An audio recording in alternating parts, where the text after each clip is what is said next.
Até aqui, irmãos, nos ajudou o Senhor.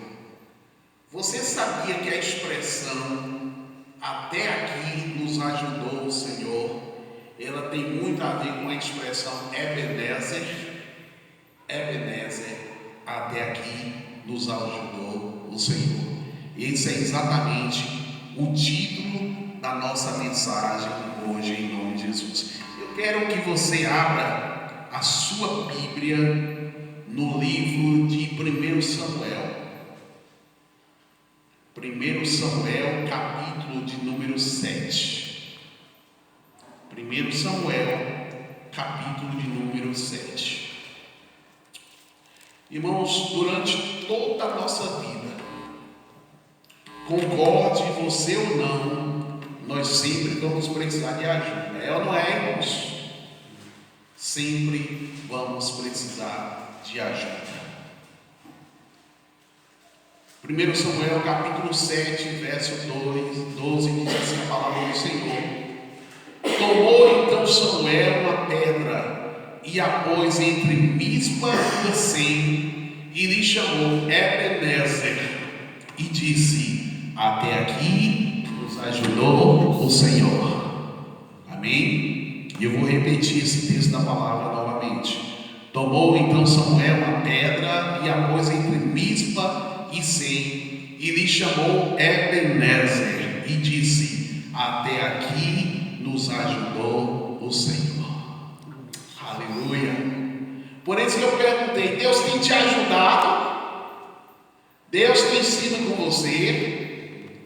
E a pergunta é: em quais momentos mais nós precisamos, irmãos, da ajuda de Deus? Quais os momentos? É quando está tudo bem, irmãos? É? Não. Isso, minha irmã, todos os momentos, minhas irmãs. Muito obrigado. Mas além de concordar com vocês que em todos os momentos, eu ainda chego a dizer, é exatamente nos momentos mais difíceis que nós passamos, mais difíceis da nossa vida, é que nós precisamos da ajuda de Deus. Ajuda. Eu estava pensando, o que é isso, ajuda? E eu fui no dicionário procurar o significado da palavra ajuda e encontrei que a palavra ajuda significa ação de auxiliar, de socorrer. Que ajuda é assistência. Que ajuda é um favor que se presta a alguém sem se esperar nada em troca. Eu vou repetir. Ajuda é um auxílio que você tem de uma pessoa sem se esperar nada em troca. Esse texto da palavra de Deus que nós lemos, ele é um texto da palavra que ele foi escrito no final de uma grande luta, de uma grande batalha do povo de Israel contra os inimigos. Foi na realidade uma catástrofe que aconteceu. Por que uma catástrofe, missionário Antônio Carlos? O que aconteceu? Irmãos, a Bíblia fala que o povo de Israel estava guerreando contra os filisteus. E nessa batalha intensa, nessa batalha grande, a Bíblia vai dizer que o povo de Israel estava começando, de certa forma, a perder a guerra, perder a batalha. E o que acontece quando uma pessoa está numa luta e está perdendo a guerra, está perdendo a luta, está perdendo a batalha? A pessoa vai buscar o socorro. É ou não é, irmãos?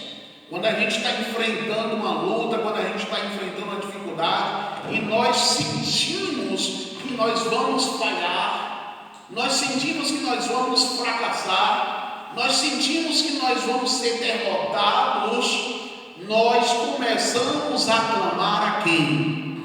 A Deus. Ele é o Senhor dos senhores, Ele é o general que está pelejando por nós nas nossas lutas, nas nossas dificuldades. Então o povo de Israel está pelejando contra os filisteus, estão começando infelizmente a perder, a fracassar. Então o povo de Israel vai tomar uma decisão que nesse momento é uma decisão errada, de trazer a arca da aliança do tabernáculo de Siló para o campo de batalha, que é exatamente em Ebenezer.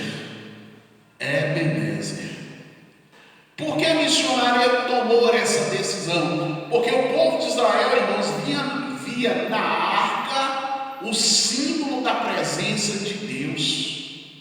Porque a Bíblia fala que quando a arca estava, de certa forma, no meio da tribo de Israel, que a arca estava no meio do povo de Deus, a arca que era a representação da glória de Deus, entendia-se o povo que Deus estava presente no lugar. Então a Bíblia vai dizer que essas pessoas tomaram essa decisão. Os anciões de Israel, em seu desespero, após sofrer uma derrota anterior, acreditaram que a presença da arca no campo da batalha iria garantir a vitória, porque a arca representa a presença de Deus. E quando nós temos irmãos, a presença de Deus do nosso lado, com certeza a gente terá a vitória. Amém? Amém.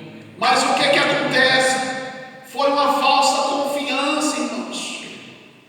A arca foi trazida por duas pessoas chamadas Ofni e Finéias, sacerdotes, que naquele momento, filhos do sacerdote Eli, eles trazem a arca até o arraial. Só que esses dois homens, Ofni e Finéias, eles estavam andando uma vida incorreta diante de Deus.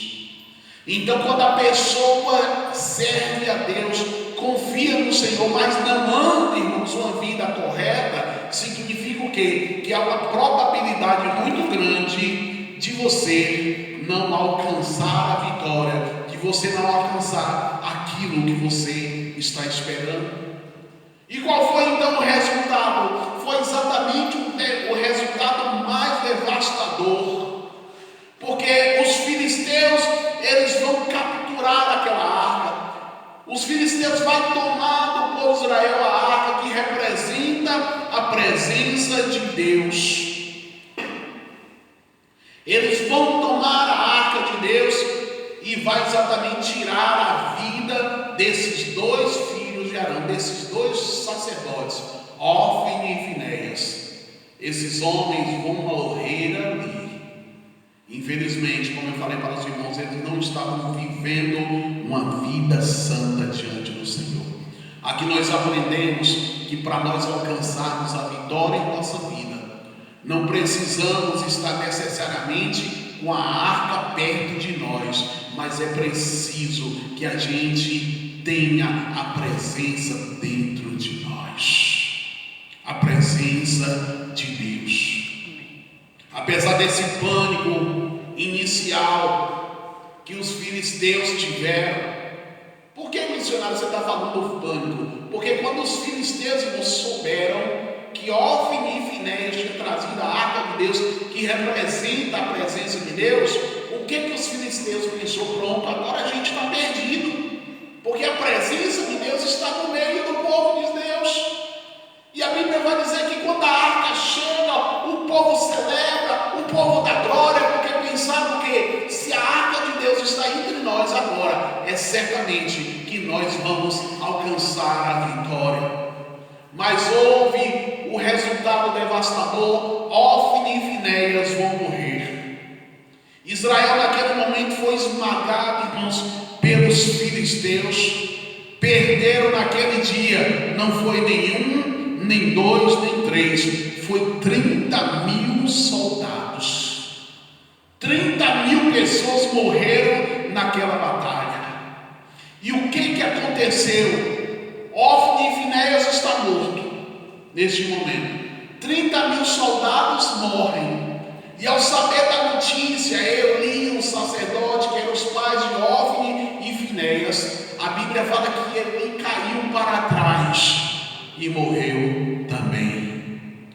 Morreu porque ele não só caiu, mas ele pensou, agora nós perdemos a presença de Deus na nossa vida. A sua nora, a nora de Eli, estava grávida, e antes de falecer, ela teve um menino, e o menino se chamou Icabó. A palavra Icabó significa foi-se a glória de Deus. Eu oro a Deus para que na minha vida nunca aconteça um Icabó. Eu oro a Deus para que não aconteça na sua vida nunca um Icabó. Missionário tem um Icabó. O Icabó em a glória de Deus é perder a glória de Deus. Porque quando você perde a glória de Deus, quando você perde a presença de Deus na sua vida, a probabilidade é que você não mais será uma pessoa vitoriosa. A probabilidade é que as bênçãos do Senhor não estarão mais sobre a sua vida. Os filisteus tomaram essa arca de Deus e levaram de Ebenezer até Asdod. Mas lá no capítulo 7 de 1 Samuel, nós vemos um relato da vitória de Israel, porque Deus vai dar a vitória no lugar chamado Mispa. Se você tiver condição de abrir a sua Bíblia, 1 Samuel capítulo 7, versículo de número 7. 1 Samuel capítulo 7, versículo de número 7, vai estar falando isso. Ouviram, pois, os filisteus que os filhos de Israel estavam congregados em Mispa, subiram os maiorais dos filisteus contra Israel, o que ouvindo os filhos de Israel temeram por causa dos filisteus. Quantas vezes na nossa vida, na nossa batalha da vida, a gente não teme os inimigos? Irmãos, a Bíblia vai nos dizer que a nossa luta não é contra a carne e o sangue, mas é contra os principados e as potestades nas nossas regiões celestiais. Irmãos, a minha briga não tem que ser com o meu vizinho, a minha briga não tem que ser com o meu colega de trabalho, a minha briga não tem que ser com o parente. A nossa luta não é contra o homem, não é contra as pessoas que de repente aqui na Piabanha não querem ver essas portas abertas. A nossa luta é contra os principados e as potestades. E a Bíblia vai nos dizer que nessa luta nós devemos nos revestir da armadura de Deus. No verso 8 vai dizer: por isso disseram os filhos de Israel a Samuel: Samuel, não cesse de clamar ao Senhor nosso Deus por nós. Não cesse de clamar, irmãos. Eu repito todos os dias que estou aqui, eu não cesso de clamar a Deus pela tua vida. Eu não cesso de clamar a Deus por esta igreja aqui. Eu não cesso de clamar a Deus por esse povoado, para que Deus faça aqui um grande milagre. E a Bíblia vai dizer no versículo número 10: e sucedeu que, estando Samuel sacrificando o holocausto, os filisteus chegaram à peleja contra Israel. E a Bíblia vai dizer: trovejou o Senhor aquele dia com grande estrondo. Ah, meus irmãos, quando Samuel clama ao Senhor, quando Deus suplica, quando Samuel suplica a ajuda de Deus, a Bíblia vai dizer que houve um grande estrondo, e esse grande estrondo representava a glória de Deus, que agora já não estava se manifestando, porque a arca estava no meio do povo de Israel, porque a arca tinha sido tomada, mas porque uma pessoa como Samuel resolveu aclamar a Deus. Assim eu quero te dizer nessa noite: todas as vezes que você clamar, que você clamar a Deus, Deus vai estar ouvindo o seu clamor e Deus vai atender a sua oração. Os homens de Israel saíram de Mispa, perseguiram os filisteus e os feriram até abaixo de Bet-car. A Bíblia vai dizer: então Samuel tomou uma pedra, porque naquele dia Israel conseguiu vencer o seu inimigo. E a Bíblia vai dizer que Samuel naquele dia tomou uma pedra e pôs entre Mispa e Sem, e chamou o nome Ebenezer.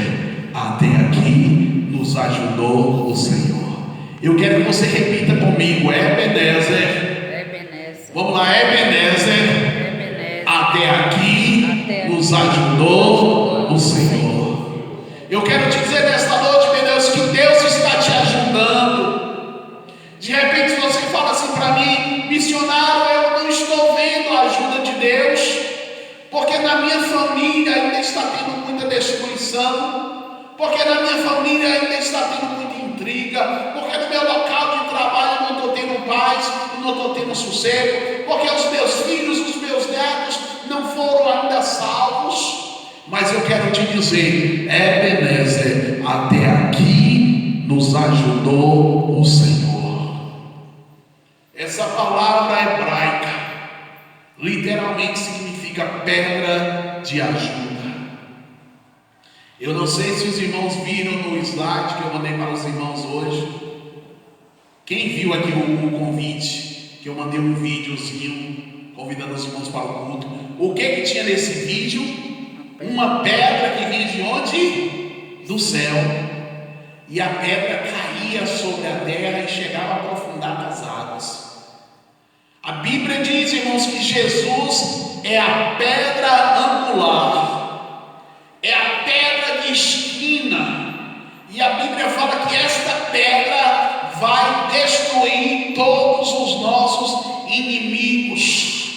E eu quero te dizer nesta noite, meu irmão, minha irmã, que assim como o povo judeu, o povo de Israel venceu os filisteus naquele dia, dizendo Ebenezer, ou seja, até aqui nos ajudou o Senhor, nós também podemos dizer, até aqui nos ajudou o Senhor. Deus tem te ajudado, irmãos. Deus tem te ajudado, irmãos. Se você não tem visto a ajuda de Deus, para o povo e reflita. Porque se o Senhor não nos ajuda, irmãos, se o Senhor não está conosco, ó que dizer Israel, ai de nós, se nós não tivermos a ajuda de Deus. Eu quero que você, na medida do possível, abra a sua Bíblia no Salmo de número 126. Salmo de número 126. Aleluia. Salmo de número 126, versículo de número 3. Está escrito assim: grandes coisas fez o Senhor por nós, por isso estamos alegres. Amém. Deus tem feito grandes coisas por nós aqui nessa igreja. Deus tem feito grandes coisas por você na sua casa. Deus tem feito grandes coisas na sua família. Se porventura o Senhor não nos ajudasse, se porventura o Senhor não estivesse conosco, irmãos, só Deus sabe aonde nós estaríamos, só Deus sabe em qual situação nós estaríamos, só Deus sabe como estaria a nossa família. Ebenezer, até aqui nos ajudou o Senhor. A Bíblia fala que Samuel, junto com o povo de Israel, coloca aquela pedra em um lugar, aquela pedra de ajuda, aquela pedra de ajuda que representa Jesus. Aliás, aquela pedra exatamente que representa Jesus, porque ele disse: até aqui nos ajudou o Senhor. Mas eu quero te dizer nesta noite que não basta apenas você crer, meu irmão. Não basta apenas você crer. Você também tem que demonstrar que você acredita por meio dos seus atos, por meio das suas palavras, não apenas com as suas palavras, mas também com as suas ações. Você tem que demonstrar que você acredita em Deus. quando você convidar o seu irmão para vir à igreja e dizer: olha, vamos para a igreja, vamos clamar ao Senhor, porque lá na igreja a manifestação da glória de Deus tem acontecido naquele lugar, porque lá na igreja Deus tem feito milagres, Deus tem abençoado a minha vida, Deus tem abençoado a minha família. Irmãos, sempre que nós olharmos para as Escrituras Sagradas, você vai encontrar durante as Escrituras Sagradas muitas palavras que falam da ajuda de Deus. O livro de Isaías, capítulo de número 43, vai nos mostrar exatamente isso nas Escrituras, a ajuda de Deus. Diz assim Isaías capítulo 43, verso 1: mas agora, povo de Israel, o Senhor Deus que o criou disse: não tenha medo. Não tenha medo, minha irmã. Não tenha medo, meu irmão. Eu sei que a situação que você está passando pode às vezes te dar uma preocupação, mas não tenha medo. Confia no Senhor, porque a palavra diz: não tenha medo, pois eu o salvarei. Eu o chamei pelo seu nome e você é meu. Assim eu quero te dizer nesta noite: você pertence ao Senhor. Amém. Eu vou repetir: você pertence a Deus, e Ele tem cuidado de você. Ele cuida de você, assim como uma mãe cuida dos filhos. A Bíblia fala que Deus cuida de nós, e a Bíblia vai dizer no verso 2 desse capítulo 43 de Isaías assim: quando você atravessar águas profundas, eu estarei ao seu lado, e você não se afogará. Quando você passar pelo meio do fogo, as chamas não te queimarão. Eu nunca vou te dizer, irmãos, que você não passa luta. É lógico que você passa luta, é lógico que você passa dificuldade, mas eu quero te dizer nesta noite: Deus pode não impedir que você passe por lutas, mas Ele vai estar em cada luta com você. Amém. Deus não impediu, irmãos, que Daniel fosse jogado na cova dos leões, mas Deus estava com Daniel na cova dos leões e fechou a boca dos leões. Deus não impediu que Sadraque, Mesaque e Abednego fosse jogado na fornalha ardente, mas aquele que é o fogo verdadeiro, que é o Senhor Jesus, estava dentro da fornalha ardente. E a Bíblia vai dizer que aqueles homens, Sadraque, Mesaque e Abednego, não foram queimados, pelo contrário, foram guardados, foram protegidos. Sabe quem foi queimado, irmãos? Foram os soldados que se aproximaram para jogar Sadraque, Mesaque e Abednego no fogo. É assim, irmãos, que Deus faz. Aqueles que se levantam contra você para às vezes destruir a sua vida, para destruir a sua família, são eles que são jogados na fornalha. E eu não estou falando aqui de homens, porque eu volto a dizer: a nossa luta não é contra a carne e o sangue, mas é contra os principados e as potestades. A nossa luta é contra os dominadores deste mundo tenebroso. Então Deus tem te guardado. Quando você passar pelo meio do fogo, a chama não te queimará. Sabe por quê? Porque a palavra vai dizer no verso 3: pois o Senhor, pois eu, Senhor, seu Deus, o Santo de Israel, o seu Salvador, dei como pagamento o Egito e Etiópia e Seba, a fim de que você fosse meu. Eu quero te dizer esta noite: você é o Senhor Deus, aquele que te protege, aquele que te guarda, aquele que te livra do mal. Amém, Jesus. Lá no livro de 2 Crônicas, já estou caminhando para encerrar. 2 Crônicas capítulo 32, verso 8 diz assim: com ele quem, irmãos? Com ele quem? Com Jesus. Com ele está, aliás, com ele não está apenas o braço humano, mas conosco está o braço forte de Yahvé, o Senhor. o nosso Deus para nos guardar e nos ajudar e para travar as nossas batalhas. Esse texto vai se referir exatamente ao exército da Síria, que tinha mais uma vez pelejado contra Israel, o rei Sinaqueribe, que estava atacando Jerusalém. Em Hebreus capítulo número 13, verso 6 diz assim: por essa razão nós podemos afirmar com toda segurança: o Senhor, o meu ajudador, nada temerei. Você tem temido, irmãos? Você tem temido? Você tem ficado com medo das lutas, das dificuldades? O que te poderá fazer o homem? O Senhor é que te guarda, irmãos. No Salmo de número 29, verso 11 diz assim: o Senhor concederá força ao seu povo. Deus concede força para você, irmãos. Deus concede ajuda para você, irmãos. No Salmo capítulo 20, verso 7 diz assim: alguns confiam em carros e outros em cavalos, mas nós confiamos no nome do Senhor nosso Deus. Aleluia.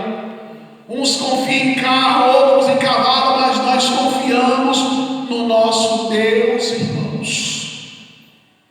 Confia no Senhor, meu irmão. Confia no Senhor, minha irmã. Deus está com você na sua luta. Deus está com você na sua dificuldade. Livro de 2 Crônicas, 1 Crônicas capítulo 5, verso 20, está escrito assim: durante a batalha clamaram a Deus que os ajudou. Clamaram a Deus que os ajudou, entregando os agarenos e todos os seus aliados nas suas mãos. Deus atendeu, portanto, depositaram nele toda a sua confiança. Irmãos, deposita, meu irmão, em Deus toda a sua confiança. Acredita, meus irmãos, acredita, minhas irmãs, Deus tem cuidado de você. Deus tem cuidado de você.